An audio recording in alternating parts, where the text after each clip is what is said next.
السلام علیکم every one. آج کی اس ویڈیو میں ایک تو ہم بات کرنے والے ہیں اس پروٹیسٹ کی جو 1 اگست 2022 کو کیا گیا ہے لاء گیٹ متاثرین کی جانب سے پنجاب بار کونسل کے سامنے. اور اس کے علاوہ میں کچھ کلیریفیکیشن کرنا چاہتی ہوں اپنی اس ویڈیو پہ جو پریویس میں نے بنائی تھی, ٹھیک ہے, اور اپنے اس تجزیے پہ جو میں نے اس ویڈیو میں کیا تھا. پروٹیسٹ پہ بات کرنے سے پہلے اور اس کے حقائق بیان کرنے سے پہلے میری آپ لوگوں سے ایک چھوٹی سی گزارش ہے. اگر تو آپ واقعی حقیقت پسند ہیں پھر یہ ویڈیو سنیے گا, ورنہ یہ ویڈیو آپ لوگوں کو یقیناً بری لگ سکتی ہے. لاء گیٹ ٹیسٹ جو کہ 24 جولائی 2022 کو لیا گیا تھا ایچ ای سی کی جانب سے, اس میں ایچ ای سی نے غلطیاں کی, ٹھیک ہے, آنسرز کی میں غلط کوشچن کے آنسر دیے, اور اس کے علاوہ کچھ سوال آؤٹ آف سلیبس دیے. اور سب سے بڑا جو مسئلہ ہے وہ یہ ہے کہ بہت سے بچے جن کے 5 چانس مکمل ہو چکے ہیں ان کا آگے مستقبل بالکل تاریک ہے. اس چیز کو لیتے ہوئے پروٹیسٹ کا فیصلہ کیا گیا سوشل میڈیا پلیٹ فارمز پہ ہی, ٹھیک ہے, اور بچوں نے ایک ڈیٹ اناؤنس کی جو کہ 1 اگست تھی, جس میں انہوں نے پروٹیسٹ کرنے کا فیصلہ کیا پنجاب بار کونسل کے سامنے. پرامن احتجاج کرنا ہر شہری کا حق ہے, اپنے حق کے لیے نکلنا بھی آپ کا فرض ہے. لیکن ایک بات ہمیں پتہ ہونی چاہیے کہ جب بھی ہم پروٹیسٹ کرتے ہیں اس کے لیے ہمیں اعلیٰ قیادت کی ضرورت ہوتی ہے. کسی ایسے شخص کی ضرورت ہوتی ہے جو آپ کے مطالبات ان لوگوں کے سامنے رکھ سکتا ہے. ہوا یہ تھا کہ اسٹوڈنٹس نے خود ہی, ٹھیک ہے, کچھ لوگوں کے بہکاوے میں آ کے پروٹیسٹ کی ڈیٹ دی. اس تمام معاملے کا نتیجہ یہ نکلا کہ جب 1 اگست 2022 کو پنجاب بار کونسل کے سامنے پروٹیسٹ کا دن تھا تو پنجاب بار کونسل کے سامنے مکمل تعداد جو اسٹوڈنٹ کی موجود تھی وہ 10 سے 15 اسٹوڈنٹ تھے. اس کا مطلب یہ ہوا کہ پورے پاکستان میں صرف 10 سے 15 بچے ایسے تھے جن کو واقعی اپنے حق کی فکر تھی اور وہ اپنا حق لینے اپنی جو ہے منزل پہ پہنچ گئے تھے, ٹھیک ہے. باقی ان کی جو ہے مجبوری تھی, ان کے پاس کوئی قیادت نہیں تھی, تو پروٹیسٹ کا نتیجہ کچھ بھی نہیں نکلا اور وہ ویسے ہی واپس آ گئے. ایک بات یاد رکھیں, جب بھی پروٹیسٹ ہوتا ہے اگر اس میں آپ کے پاس لیڈر نہیں ہے, آپ کے پاس اسٹرانگ قیادت نہیں ہے, تو اس کا نتیجہ کچھ بھی نہیں نکلتا. آپ 10 دفعہ کر لیں, ٹھیک ہے, آپ روز پروٹیسٹ کر لیں, لیکن اس کا نتیجہ کچھ بھی نہیں نکلتا جب تک آپ کے پاس ایک ایسا لیڈر نہیں ہوتا جو آپ کے مطالبات بہادری کے ساتھ اس ادارے کے سامنے, اس شخص کے سامنے رکھ سکتا ہو جس سے آپ نے ریلیف لینا ہے, ٹھیک ہے. اگر آپ لوگوں کے پاس ایسی کوئی بھی قیادت ہے جو واقعی آپ لوگوں کا ساتھ دے سکتی ہے تو پھر اس پروٹیسٹ کا کوئی نہ کوئی نتیجہ نکل سکتا ہے. لیکن اگر آپ لوگ سوشل میڈیا پہ بیٹھ کے پروٹیسٹ کرتے ہیں تو میں نے پہلے بھی کہا ہے, میں پھر کہہ رہی ہوں, یہ پروٹیسٹ ہر دفعہ ہر لاء گیٹ میں ہوتا ہے جس کا نتیجہ صفر نکلتا ہے. آپ کو میری بات بری لگ سکتی ہے, آئی ایم سو سوری, لیکن اس کا نتیجہ ہمیشہ 0 ہی نکلتا ہے. اگر آپ لوگ واقعی چاہتے ہیں کہ آپ کے پروٹیسٹ کا کوئی نتیجہ نکلے, ایچ ای سی آپ لوگوں کا کہنا مانے, ٹھیک ہے, آپ لوگوں کے مطالبات مانے, تو اس کا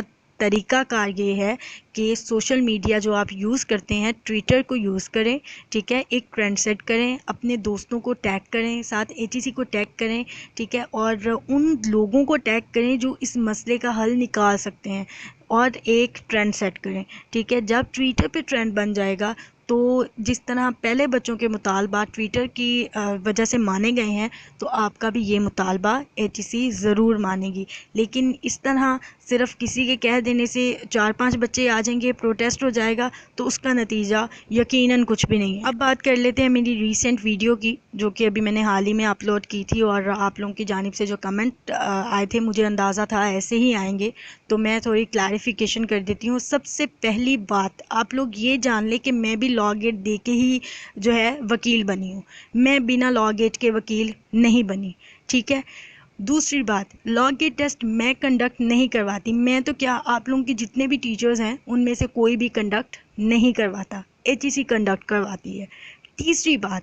ہم لوگ آپ کے مطالبات ایچ ای سی تک پہنچا سکتے ہیں, ہم اس کو مجبور نہیں کر سکتے کہ وہ ہمارے مطالبات مانے بھی, کیونکہ ایچ ای سی خود مختار ادارہ ہے, ٹھیک ہے, اس کو یہ رائٹ سپریم کورٹ نے دیا. اسی طرح جو پاسنگ مارکس کا معاملہ ہے لاء گیٹ کے, وہ سپریم کورٹ کا فیصلہ ہونا ہے, ٹھیک ہے. اب آپ یہ کہیں گے کہ جی آپ نے یا کسی سینئر نے کچھ نہیں کیا, آپ کے سینئرز نے, میرے سے بھی بڑے بڑے لوگ بیٹھے ہیں, انہوں نے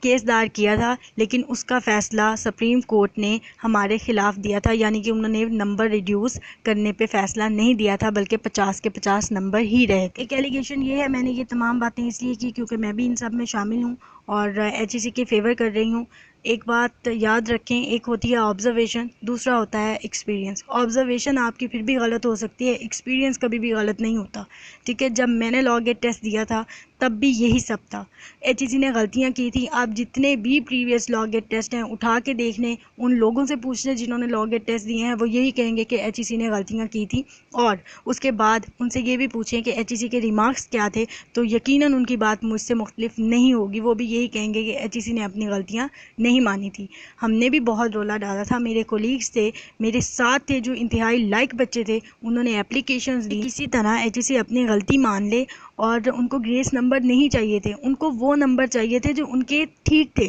ٹھیک ہے۔ لیکن کیا ہوا، ایچ ای سی نے نہیں مانی۔ تو یہ میرا ایکسپیرینس ہے جس کی بیس پہ میں نے وہ ویڈیو بنائی تھی۔ دوسری بات، اگر آپ نے آبزرویشن ہی کرنی ہے تو 20 فیب کے لاء گیٹ ٹیسٹ میں جتنے لوگ اپیئر ہوئے تھے، ایک دفعہ جا کے ان سے پوچھ لیں کہ جب انہوں نے احتجاج کیا تھا، انہوں نے اپلیکیشنز دی تھی، ٹھیک ہے، انہوں نے یہ سب کیا تھا جو آپ کر رہے ہیں، تو اس کا نتیجہ کیا نکلا تھا، تاکہ آپ لوگوں کو پتہ چل جائے کہ میں واقعی جو ہے ان سب میں شامل ہوں یا میں نے ایک جرنل آبزرویشن اپنے ایکسپیرینس کو آپ کے ساتھ شیئر کیا۔ ایک اور بات جو کہی گئی وہ یہ تھی کہ میری باتیں سن کے کسی کو ایسا بالکل نہیں لگتا میرا لاء کے ساتھ کوئی تعلق ہے، تو میں ان کو یہ کہنا چاہتی ہوں، اگر آپ کے نزدیک فیک انفارمیشن، فیک نیوز، جھوٹے دلاسے ہی لاء کے ساتھ ریلیشن شپ کو ڈیفائن کرتے ہیں تو آپ اپنی بات میں بالکل ٹھیک ہیں۔ میرا واقعی کسی ایسے لاء کے ساتھ کوئی تعلق نہیں ہے جو فیک نیوز دیتا ہے، ٹھیک ہے، اور اسٹوڈنٹ کا ٹائم ویسٹ ہوتا ہے۔ یہ تھی کچھ اپڈیٹ پروٹیسٹ کے متعلق، اور اس کے ساتھ کچھ پوائنٹس تھے، اور میرے خیال سے ایک وکیل کو نہ صرف حقیقت پسند ہونا چاہیے بلکہ اس کو ریسرچر بھی ہونا چاہیے، ٹھیک ہے۔ کوئی بھی انفارمیشن کوئی بھی آپ کو دیتا ہے، خود بھی اس پہ تحقیق کیا کریں تاکہ آپ لوگوں کو پتہ چل سکے کہ دوسرے شخص نے کتنا جھوٹ بولا ہے اور کتنا سچ بولا ہے۔ اور ایک دفعہ پھر سے معذرت ہے، اگر کسی کو میری کوئی بھی بات بری لگتی ہے یا کوئی بھی پوائنٹ اس کو پسند نہیں آتا تو میں معذرت خواہ ہوں، لیکن میرا مقصد آپ لوگوں کی دل آزاری کرنا بالکل نہیں ہے، میرا مقصد آپ لوگوں کو حقیقت سے آگاہ کرنا ہے، ٹھیک ہے۔ باقی دعائیں آپ لوگوں کے ساتھ ہیں، اللہ پاک کرے کہ جو چیز ہم اچیو نہیں کر سکے وہ آپ اچیو کر لیں، ٹھیک ہے، اپنا حق لے لیں۔